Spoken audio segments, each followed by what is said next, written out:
आज हम भगवान शंकर की बड़ी ही अद्भुत कहानी सुनाने जा रहा हूँ। एक बार भगवान भोलेनाथ पृथ्वी लोक पर भ्रमण के लिए निकले। उन्होंने एक युवा को देखा वह ईश्वर को दोष देता जा रहा था। वह अपने जीवन में निराशा था, दुखी था। तब भगवान शंकर बौद्ध भिक्षु का रूप धारण करके उस युवा को असली दुख के बारे में ज्ञान देते हैं। तो चलिए इस कथा के माध्यम से समझते हैं कि असली दुख क्या है। हर हर महादेव, जय श्री राम, जय बागेश्वर धाम, जय हनुमान। नमस्कार दोस्तों, महादेव शिव चैनल में आप सभी का एक बार फिर से स्वागत। अगर आप यह कहानी सुन रहे हैं तो पूरा सुनिए। इस कथा को आधा अधूरा छोड़कर जाने की गलती मत कीजिएगा, क्योंकि इस पवित्र कथा को सुनने मात्र से मनचाहा फल की प्राप्ति होगी। इसीलिए इस कथा को पूरा सुने। आप अगर शिव भक्त हैं तो भोलेनाथ का अनादर न करें। सुख और दुख एक ही सिक्के के दो पहलू हैं। यह बात तो आपने सुना ही होगा। सुख और दुख हमारे जीवन में लगातार आते ही रहते हैं और हमें लगता है कि हमारे जीवन में हज़ारों दुख है, हज़ारों समस्या है। लेकिन अगर आप वास्तविक तौर पर देखें, अगर आप इस बात को अच्छी तरह से समझें तो आप यह समझ पाएंगे कि हमारे जीवन में केवल एक ही दुख होता है। और वह दुख क्या है तो हम इस कहानी के माध्यम से जानेंगे, और उस दुख का निवारण, उस दुख का समाधान क्या है वो भी हम इस कहानी में ही जानेंगे। तो इस कहानी को अंत तक ज़रूर सुने। एक समय की बात है, एक गांव में एक व्यक्ति रहता था। उसका नाम दीपक था। वह बड़ा आलसी था और अपने जीवन से बहुत निराशा था। और उसका कारण यह था कि उसने अब तक अपने जीवन में कुछ भी हासिल नहीं किया था। वह कुछ भी नहीं करता था। उसके घर वाले भी इस बात से बहुत परेशान रहते थे। वे चाहते थे कि वे बाहर जाकर कुछ अच्छा काम करे और अच्छी नौकरी कर ले, लेकिन वह उनकी एक नहीं सुनता था। घर वाले दूसरों का उदाहरण देकर उसे ताना मारते, उसे तरह तरह की बातें कहते, लेकिन दीपक का कोई फ़र्क नहीं पड़ता था। जबकि उसके सारे मित्र कामयाब हो चुके थे। कोई अच्छा व्यापार कर रहा था तो कोई अच्छी नौकरी कर रहा था, जिस कारण जब भी वह लोगों से मिलता तो वे लोग अपनी बढ़ चढ़ कर बड़ाई किया करते। लेकिन दीपक कुछ नहीं करता था, जिस कारण जब भी कोई उससे पूछता कि तुम क्या कर रहे हो तो वह कुछ नहीं कह पाता। उसे यह कहने से मैं बहुत शर्म महसूस होती थी। वह कुछ नहीं करता था। वह हमेशा सबसे केवल एक ही बात कहता था कि मैं कोशिश कर रहा हूँ, लेकिन उसकी कोशिश कोई भी फल किसी को नज़र नहीं आ रहा था। देखते ही देखते अब ऐसा समय आ चुका था कि दीपक सभी से मुंह छुपाता फिरता, ताकि कोई उसे यह न पूछ ले कि तुम क्या करते हो, जिस कारण वह कभी किसी के सामने भी नहीं आता था। धीरे धीरे उसका मन दुखी होने लगा। वह बहुत निराशा रहने लगा। धरती पर बोझ है, जिस कारण वह अपने आप को बहुत अकेला महसूस करता, बहुत तन्हा महसूस करता। एक दिन तो उसने के मन में यह भी विचार उत्पन्न होने लगा कि मेरे हाथों में कुछ नहीं है तो मैं क्या कर सकता हूँ। अकेले बैठकर वह रोता रहा और भगवान को दोष देता रहा। एक दिन चुपचाप वह घर से निकलकर कहीं जा रहा था। तभी उसने रास्ते में देखा कि एक बौद्ध भिक्षु लोगों से प्रवचन दे रहे थे और प्रवचन में दुख की बातें कर रहे थे। दीपक कुछ देर के लिए अपना मुँह छुपाकर वहीं पर खड़ा हो गया, ताकि उसे कोई देख न ले, और चुपचाप उन भिक्षु की बातें सुन रहा था।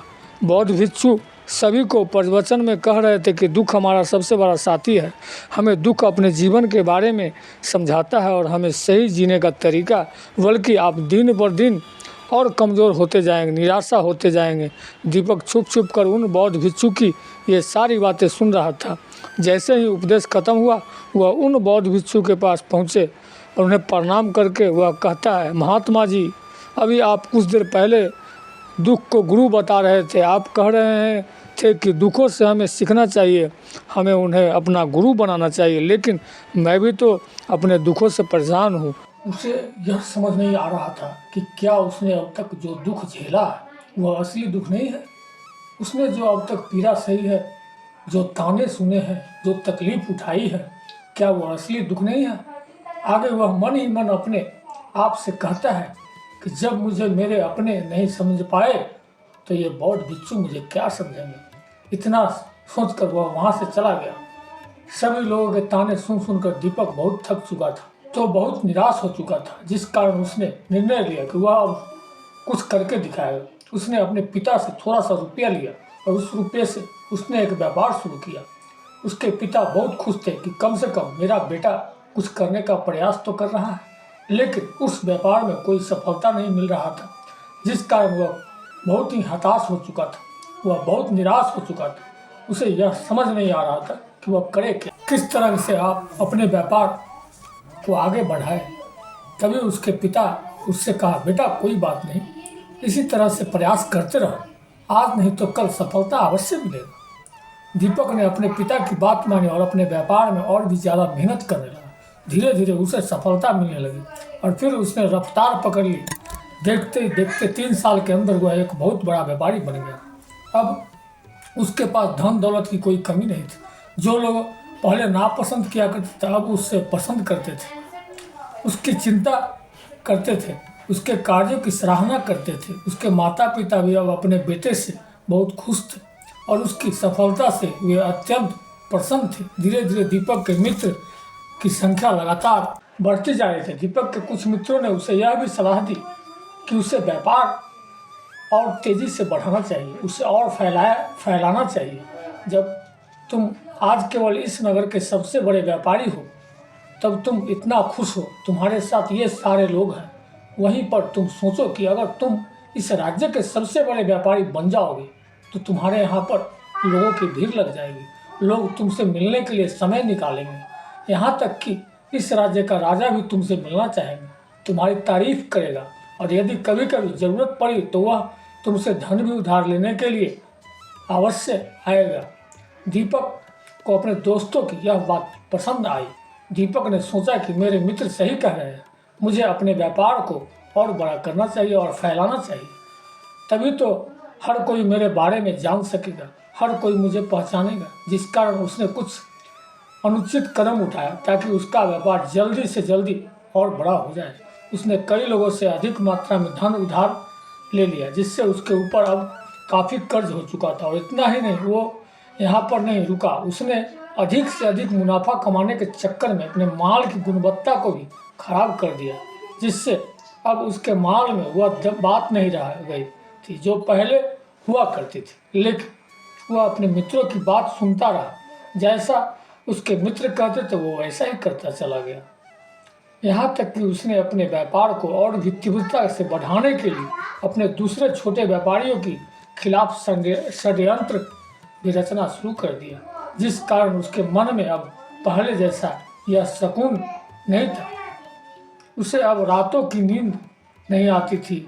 वह केवल एक ही विचार में लगा रहता था कि किस तरह से उसका व्यापार पूरे राज्य में फैल जाएगा और वह इस राज्य का सबसे बड़ा व्यापारी बन जाएगा। जिस कारण वह दिन रात केवल इसी मेहनत में लगा रहता था, उसका व्यापार जल्दी से जल्दी और बड़ा हो जाए, ताकि उसके पास जब सब कुछ था, धन दौलत, अच्छा घर गाड़ी, नौकर चाकर, सभी सुख सुविधा, लेकिन उसके बावजूद भी वह उन चीज़ों का लाभ नहीं उठा रहा था, क्योंकि उसका दिन पूरा ध्यान केवल अपने व्यापार को उन्नति पर ले जाना था। एक दिन दीपक अपने रथ पर बैठकर एक मार्ग से होकर गुजर रहा था। तभी रास्ते में उन्हें आश्रम दिखा। यह देखकर वह उन बौद्ध भिक्षु के पास गया और बौद्ध भिक्षु से कहने लगा, महात्मा, आपने कहा था कि जब मेरे जीवन में कोई असली दुख आए तब मैं आपके पास आऊँ। इस कारण मैं यहाँ पर आया हूँ। आज मैं बहुत दुखी हूँ। मैं रातों को सो नहीं पाता। मेरे पास सब कुछ होते हुए भी मैं उनका लुत्फ नहीं उठा पाता। उसने अपनी सारी बातें एक एक करके बोला।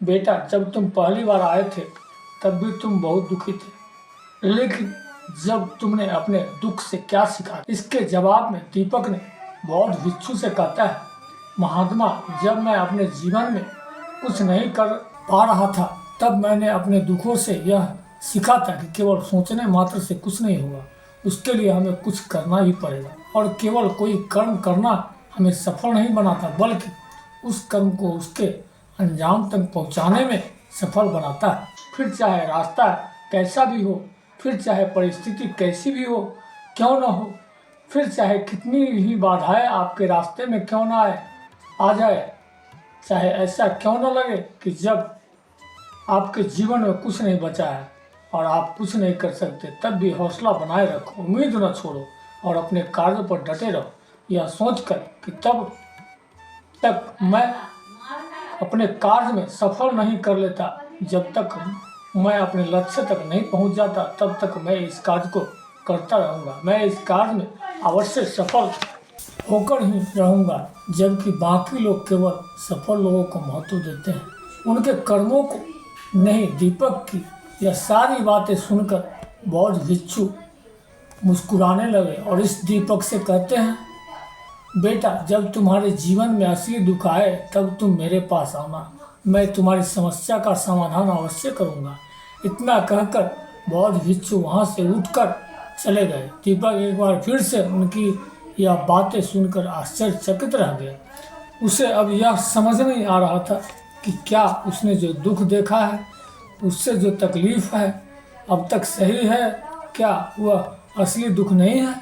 उसके मन में अब एक बात उत्पन्न होने लगा कि असली दुख क्या है और इसकी पहचान क्या है, और मुझे कैसे पता चलेगा कि इस समय मैं असली दुख में हूँ। भैया सब सोच ही रहा था कि तभी बौद्ध भिक्षु दीपक के पास एक बड़ा सा घड़ा लेकर पहुंच जाते हैं और उस घड़े के अंदर सोने के सिक्के थे। उस घड़े को देते हुए यह बौद्ध भिक्षु दीपक से कहते हैं, बेटा, तुम इसे उस पेड़ के नीचे दबा दो, क्योंकि ये मेरे किसी काम का नहीं है। जब मुझे इसकी ज़रूरत पड़ेगी तब मैं वहाँ से खोद कर इसे निकाल लेंगे, लेकिन अभी के लिए इसे वहाँ पर मिट्टी के नीचे दबा दो। दीपक ने उसे बौद्ध भिक्षु की बात मान ली और वो घड़ा उस पेड़ के नीचे जाकर मिट्टी में दबा दिया। इतना करके वह गुरु को प्रणाम करता है और वहाँ से वापस अपने घर की ओर लौट जाता है। धीरे धीरे समय बीतता गया। समय के साथ साथ दीपक में व्यापार भी ज़्यादा उन्नति कर चुका था, लेकिन माल की गुणवत्ता अच्छी न होने के कारण अब उसके व्यापार में घाटा होने लगा और धीरे धीरे ऐसा समय आया कि उसका व्यापार पूरी तरह से चौपट हो गया। लेकिन वह तो यह सोचकर निश्चित था कि उसने जो कुछ भी कर्ज लिया है, वो कर्ज उसने अपने मित्रों से लिया है, जिस कारण वह उन्हें लौटाने में थोड़ी देरी अवश्य कर सकता है। वह तो यह सोच रहा था कि उसके मित्र उसका बुरे समय पर साथ दें, लेकिन सबसे पहले उसके मित्र ही उसे अपना कर्ज वापस लौटाने की मांग करने लगे। तब दीपक को एहसास हुआ कि कोई भी अपना नहीं है। उसने अपने मित्रों से भी कर्ज लौटाने के लिए थोड़ी सी मोहलत मांगी, लेकिन दीपक के किसी भी मित्र ने उसे कर्ज लौटाने के लिए वह मोहलत नहीं दी, बल्कि वे लोगों से जान से मारने की धमकी देने लगे। अपने मित्रों के मुंह से यह सुनकर दीपक बहुत ही आश्चर्यचकित रह गया। वह जो कुछ सोच रहा था सब कुछ उल्टा पड़ गया। जिस व्यापार के चलते उसने इतने मित्र बने थे, इतने शुभचिंतक बने थे, वे सब उससे दूर जाने लगे थे। हर कोई उससे पीछा छुड़ाना चाहता था, कोई भी उसका साथ नहीं देना चाहता था। धीरे धीरे उसकी सारी संपत्ति नीलाम हो गई। अब उसके पास कुछ नहीं बचा। तब वह सड़क पर आ चुका था। उसने हार मानकर अपने माता पिता से कहा, पिताजी, मेरी मदद कीजिए, मेरे ऊपर बहुत ऋण है, मुझे उसे लौटाना है, कृपया करके मुझे थोड़ा सा धन दे दीजिए।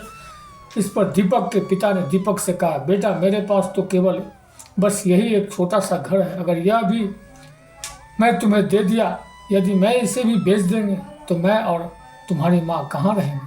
हमें भी दर दर की ठोकरें खानी पड़ेगी, हमें भी सड़कों पर भीख मांगनी पड़ेगी। ले देकर जब हमारे पास केवल यही संपत्ति बची है, इसलिए मैं तुमसे क्षमा मांगता हूँ। अपने माता पिता के मुख से यह सुनकर दीपक चुपचाप वहाँ चला गया और मन ही मन वह सोच रहा था कि अब मेरे पास कुछ नहीं बचा, जो था वह तो सब लुट गया, बर्बाद हो गया। अब मैं जी कर क्या करूँगा। अब मेरे पास केवल एक ही रास्ता है जिससे मैं अपने कर्जदारों से अपना पीछा छुड़ा सकता हूँ। यह सोचता हुआ वह एक ऊंची पहाड़ी की ओर पहुँचा। वह पहाड़ी पर चढ़ता ही जा रहा था कि तभी उसे याद आया कि उन बौद्ध भिक्षु ने कहा था कि जब तुम पर असली दुख आए तभी तुम मेरे पास आना, मैं तुम्हारी समस्या का समाधान अवश्य करूंगा। यह सोचकर दीपक के मन में एक बार फिर से उम्मीद की वह लहर दौड़ पड़ा। दीपक तुरंत दौड़ता हुआ उस बौद्ध भिक्षु के पास पहुंचा और दीपक ने उन्हें प्रणाम करके अपने ऊपर बीती हुई हर एक बात उन्हें बता दी और रोने लगा। महात्मा, आपने कहा था कि जब मेरे ऊपर असली दुख आएगा तब आप उसका समाधान अवश्य करेंगे। तभी वह बौद्ध भिक्षु दीपक की इस बात को सुनकर मुस्कुराने लगे और कहते हैं, बेटा, कहा है असली दुख जब तुम्हारी जीवन में असली दुख आए तो मैं उसका समाधान अवश्य करूँगा। सब्र का बांध टूट गया। अब दीपक ने उन बौद्ध भिक्षुओं से कहा, महात्मा, आखिरी असली दुख क्या है? क्या मैंने आज तक जो भी दुख झेला है, जो भी तकलीफें आज तक मैंने सही है, क्या ये दुख नहीं है? क्या इससे दुखी नहीं कहते? तभी वो बौद्ध भिक्षु दीपक से कहते हैं, बेटा, पहले तो मुझे ये बताओ कि तुमने अपने दुख से क्या सीखा है। इसका जवाब देते हुए दीपक उन बौद्ध भिक्षु से कहता है, महात्मा, मैंने तो यही देखा कि जो लोग हमारे तरक्की में हमारा पीछा करते थे, हमारा साथ छूटते थे, वो लोग हमें अवश्य धोखा देंगे, क्योंकि ऐसे लोग बुरे समय पर हमारा साथ नहीं देने वाले, बल्कि हमारा फ़ायदा उठाने का ही वह प्रयास करेंगे। इसीलिए ऐसे लोगों पर भरोसा ना करें, बल्कि जो लोग तुम्हारी असफलता के समय, तुम्हारे बुरे समय पर तुम्हारे साथ खड़े हैं, वही तुम्हारे असली मित्र हैं और वही तुम्हारे साथ रहते हैं। और ऐसे लोग तुम्हें बहुत कम मिलते हैं, और जिन्हें ऐसे लोग मिलते हैं उन्हें हमेशा उनके कद्र करने चाहिए। आगे दीपक उन बौद्ध भिक्षु से कहता है कि जब तुम कोई कार्य कर रहे हो तो उसे पूरी ईमानदारी से करो, धैर्य से रखो, लालच ना करो। अपने लक्ष्य तक पहुंचने के लिए भी कोई षड्यंत्र न रचो, क्योंकि ऐसा करने से तुम्हारे साथ ही बुरा होगा और तुम्हें हमेशा नुकसान में रहोगे। दीपक की यह सारी बातें सुनकर बौद्ध भिक्षु उस पेड़ के पास पहुंचे। उन्होंने गड्ढा खोदा और वह घड़ा निकालकर उसे दीपक के हाथ में थमा दिया, जिसमें दीपक के सिक्के भरे हुए थे। वह घड़े दीपक के हाथ में थमाते हुए उन बौद्ध भिक्षु ने कहा, लो, इसे पकड़ो, और जब तुम्हारे जीवन में असली दुख आए तब तुम मेरे पास आना, मैं इसका समाधान अवश्य। लेकिन उसने अपने हाथ में पड़े हुए उस घड़ा को देखा जिसके अंदर सोने के सिक्के थे। यह देखकर उसे मन ही मन यह लगा कि चलो, अब तो थोड़ी सी राहत अवश्य हो जाएगी। मैं अपने मित्र का वो कर्ज लौटा सकूंगा और एक नया व्यापार भी फिर से आरंभ कर सकूंगा। जिस कारण उसने उन बौद्ध भिक्षुओं को प्रणाम किया, उनका धन्यवाद किया और वहां से चल पड़ा। दीपक ने उसे सोने के सिक्के से सभी कर्ज लौटा दिए और अपने लिए एक बार फिर से नया व्यापार शुरू किया। व्यापार छोटा था, लेकिन अब की बार दीपक बहुत खुश था। उसने पूरी ईमानदारी, मेहनत और लगन के साथ अपने व्यापार किया और देखते ही देखते एक बार फिर से वह एक बड़ा व्यापारी बन गया। लेकिन अब की बार वो बहुत खुश था, क्योंकि इस बार उसने कोई लालच नहीं की, नहीं किसी के लिए षड्यंत्र रचा, बल्कि उसने पूरी ईमानदारी और मेहनत के साथ अपने व्यापार पर काम किया। लेकिन जैसे जैसे आप धनी होते जाते हैं, जैसे जैसे आप अमीर बनते जाते हैं, समाज में एक डर और उत्पन्न होने लगता है और वह अपनी दौलत को दान करना शुरू कर देता है, पुण्य करना शुरू कर देता है, लोगों की मदद करते हैं ताकि आपके जीवन के कभी दुख ना आए। लेकिन यह जीवन सुख और दुख का संगम है, जिस कारण हर किसी को सुख और दुख से होकर गुजरना ही पड़ता है। इसी वजह से एक बार फिर से अब की बार उसके माता पिता दोनों की मृत्यु हो गई। दीपक अपने माता पिता से बहुत प्रेम करता, जिस कारण उसके मन बहुत गहरा आघात पहुंचा। जब आखिरी बार वह उन्हें देख रहा था तो उसने मन में हजारों सवाल उत्पन्न होने लगे। वह अपने घर लौटा। घर लौटकर उसने देखा कि जिस संपत्ति के लिए वह हमेशा लड़ते झगड़ते रहते थे, आज उसकी देखभाल के लिए कोई नहीं था। उसके माता पिता ने जो भी मेहनत की, जो भी अपने जीवन में इकट्ठा किया, सब यहीं रह गया। लेकिन अब सब कुछ खत्म हो चुका था और दीपक का मन अब बहुत बेचैन हो रहा था। उसके मन में हजारों सवाल उत्पन्न हो रहे थे और वह अपने आप को बहुत अकेला महसूस कर रहा था। उसे बहुत खाली महसूस हो रहा था। उसने इधर उधर देखा, लेकिन कुछ समझ नहीं आया। तभी उसने बौद्ध भिक्षु ने जो भी मेहनत की, जो भी अपने जीवन में इकट्ठा किया, सब यहीं रह गया। लेकिन अब सब कुछ खत्म हो चुका था। दीपक का मन अब बहुत बेचैन हो रहा था। उसके मन में हजारों सवाल उत्पन्न हो रहे थे और मन अपने आप को बहुत अकेला महसूस कर रहा था। उसने इधर उधर देखा, लेकिन भिक्षु की याद आई। वे तुरंत ही भाग उन बौद्ध भिक्षु के पास पहुंची। उसे देखते ही उन बौद्ध भिक्षु ने दीपक से सवाल किया और कहा, क्या बात है बेटा, क्या कोई फिर से दुख आया? तभी दीपक ने कहा, नहीं गुरुजी, अब तो सब ठीक है, लेकिन आज मेरे माता पिता की मृत्यु हो गई और मैं बहुत अकेला महसूस कर रहा हूँ, बहुत ही दुखी महसूस कर रहा हूँ, जैसे कुछ खाली सा है, जैसे कुछ अकेलापन सा। तभी वह बौद्ध भिक्षु दीपक से कहते हैं, बेटा, इसमें दुखी होने वाली बात क्या है? यह तो जीवन है। एक दिन तो सभी को जाना है। यहाँ पर कोई रहने नहीं आया है और ना ही कोई रहेगा। हम सब एक न एक दिन मृत्यु को प्राप्त हो ही जाएंगे। और मृत्यु कब आएगी यह किसी को नहीं पता। हो सकता है तुम्हारी मृत्यु कल ही हो जाए या फिर आज। और अभी यह सुनकर दीपक आश्चर्यचकित रह गया। उसने उन बौद्ध भिक्षु से कहा, महाराज आप यह क्या कह रहे हैं? मैं तो अभी जवान हूँ और मुझे तो अभी अपनी पूरी उम्र जीना है। मैं तो जीना चाहता हूँ, कुछ करना चाहता हूँ, और आप कह रहे हैं कि मैं अभी मृत्यु को प्राप्त हो सकता हूँ। इस पर वह बौद्ध भिक्षु दीपक से कहते हैं, बंदे इस भ्रम में मत रहना कि मृत्यु केवल बूढ़े को आई है। बूढ़ों के सामने तो उनके जवान बच्चे तक मर जाते हैं। मृत्यु कभी किसी की उम्र देखकर नहीं आई और न ही किसी को बताकर आई है। उन बौद्ध भिक्षु के मुख से यह सारी बातें सुनकर दीपक और भी ज़्यादा बेचैन हो गया और वह चुपचाप वहाँ चला गया। उसके मन का वह खालीपन अब भी वैसे ही था। वह भी अपने आप को बहुत अकेला महसूस कर रहा था। उसके बाद से उसका मन अपने व्यापार में भी नहीं लगता। जब भी वह कोई कार्य करता तो उसके मन में ढेर सारे प्रश्न उठने लगता।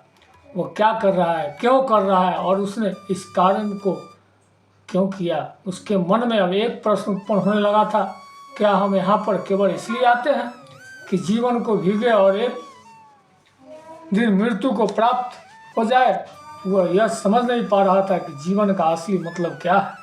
उसने कई विद्वानों से पूछा, अपनी तरफ से जो मुमकिन हो सकता था खोजबीन की, लेकिन उसे कोई भी जवाब नहीं मिल सका।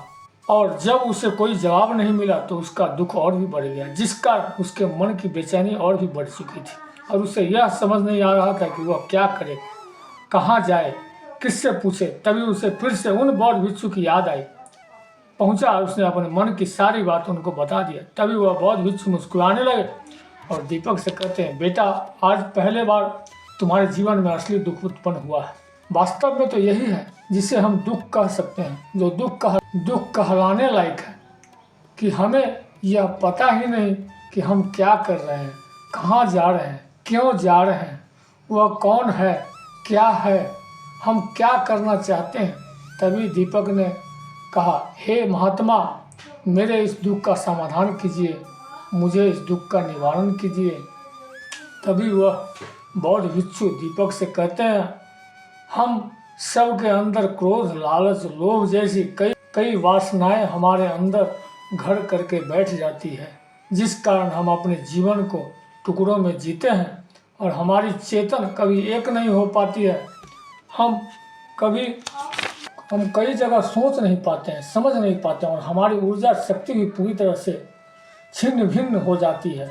और आजकल की दुनिया में हमारे पास तो इतना समय भी नहीं है कि हम एक पल निकाल कर एक पल के लिए मुड़कर अपने आप को देख सकें, अपने आप को समझ सकें। वास्तविक में हर कोई यहाँ पर अपने जीवन भर केवल दुख कर चिल्लाता रहता है। उसका समाधान निकालना का हर मुमकिन प्रयास करता है, लेकिन जिसे हम दुख समझते हैं वह तो दुख है ही। तो इसका समाधान आपको कहाँ से मिलेगा। यह तो परिस्थितियों है जिसके कारण हम अपने आप को दुखी समझते हैं, अपने आप को मैं समझते हैं जैसे हम एक स्थिति से निकलते हैं, हम किसी दूसरी स्थिति में फंस जाते हैं। जिस प्रकार हम पहले समस्या का सामना करते हैं, इस प्रकार हम दूसरी समस्या का भी सामना करते रह जाते हैं। और जब हम इन परिस्थितियों से हमें लगता है कि अब कोई रास्ता नहीं बचा, तब हमारे सामने हमें केवल एक ही रास्ता नजर आता है और वह है मृत्यु। लेकिन यह कोई समाधान नहीं है, यह कोई रास्ता नहीं है। इसीलिए यदि आप सचमुच अपनी समस्या का समाधान चाहते हैं तो अपने आप को इकट्ठा करना सीखें, अपनी ऊर्जा को इस संसार में वापस कीजिए, उसे एक बार और अपने ऊपर ध्यान लगाएं। मृत्यु से पहले अपने आप को पहचानो, अपने आप को जानो, अपने आप को बिखरने ना दो। तभी दीपक बौद्ध भिक्षु से कहता है, हे महाराज तो क्या हमें इस जीवन को नहीं जीना चाहिए, क्या हमें अपनी इच्छाओं को नहीं पूरा करना चाहिए। तभी वह बौद्ध भिक्षु दीपक के इस सवाल का जवाब देते हुए कहते हैं कि हमें किसी से भी लगाव नहीं रखना चाहिए, हमें अपनी इच्छा को मार देना चाहिए, हमें संपत्ति इकट्ठा नहीं करनी चाहिए, क्योंकि हम मनुष्य की इच्छाएं, कामनाएं, वासनाएं ऐसे होती है जैसे मानो कि एक पर्वत से गिरता हुआ झरना जिस पर किसी का नियंत्रण नहीं है सिवाय देखते रहने की और परेशान रहने की। लेकिन जब तुम अपने ऊपर ध्यान देने लगते हो तब तुम अपने आप को पहचान जाते हो, समझ जाते हो। तब तुम इस नियंत्रण पर कर सकते हो। तब इच्छाएं भी तुम्हारे वश में होती है और फिर तुम चाहो तो इन्हें इच्छा पूर्ति भी अवश्य कर सकते हो। गुरुदेव की यह सारी बातें सुनकर दीपक ने गुरुदेव से कहा, महाराज आपका बहुत बहुत धन्यवाद। आपने मेरी सबसे बड़ी समस्या का समाधान आज कर दिया है। मैं आज से अपने आप को एकत्रित करूंगा। गुरुदेव, मानव शरीर में बहुत ऊर्जा है, बहुत शक्ति है, कारण हमारा जीवन भी बेकार की चीज़ों में लगा रहता है, लेकिन हम कभी भी इस पर अपना ध्यान नहीं देते। हम अभी भी अपनी ऊर्जा को एकत्रित नहीं करते, अपने ऊपर कभी ध्यान नहीं देते। हमारा जीवन भी कुछ ऐसा ही है। हम अपने जीवन में हमेशा अपने आप से ऊपर वाले से सवाल करते रहते हैं कि हमारे जीवन में इतना दुख क्यों है। हम सभी के मन में यह सवाल तो अवश्य ही उठता है और इसका जवाब है कि वह ईश्वर यह चाहता है कि हम अपने जीवन के अंतिम दुख तक पहुंच सके, उससे गहराई तक पहुंच सके, जहां पर हमें यह पता चल सके कि हमने अभी तक अपने आप को नहीं जाना, अपने आप को नहीं पहचाना। मानव शरीर के अंदर जो ऊर्जा है, जो शक्ति है, उसके बारे में हम अभी तक नहीं जानते हैं। हम अपने आप को चाहे तो एकत्रित कर सकते हैं, अपने आप पर नियंत्रण कर सकते हैं, लेकिन हम अपनी इस ऊर्जा का व्यर्थ उपयोग करते रहते हैं, व्यर्थ की चीज़ों में लगा देते हैं, जिस कारण हम अपने आप को कभी नहीं पहचान पाते हैं और ना ही कभी अपने आप पर नियंत्रित कर सकते हैं। लेकिन यदि आप अपने आप को जानना चाहते हैं, अपने आप को पहचानना चाहते हैं, तो पहले आपको खुद को एकत्रित करना होगा, अर्थात ध्यान लगाना होगा। ध्यान से ही आप अपने दुखों की उस समस्या का समाधान निकाल सकते हैं और तभी आप अपने आप की पहचान सकते हैं, जान सकते हैं और अपने जीवन के हर दुखों का समाधान भी कर सकते हैं। इस वीडियो को बोलते समय कोई त्रुटि हुआ तो मैं क्षमा चाहता हूँ। उम्मीद है आप सभी को यह वीडियो अच्छी लगी होगी। अगर आप महादेव के सच्चे भक्त हैं तो चैनल को सब्सक्राइब और वीडियो को लाइक करके कमेंट में हर हर महादेव लिख दीजिए।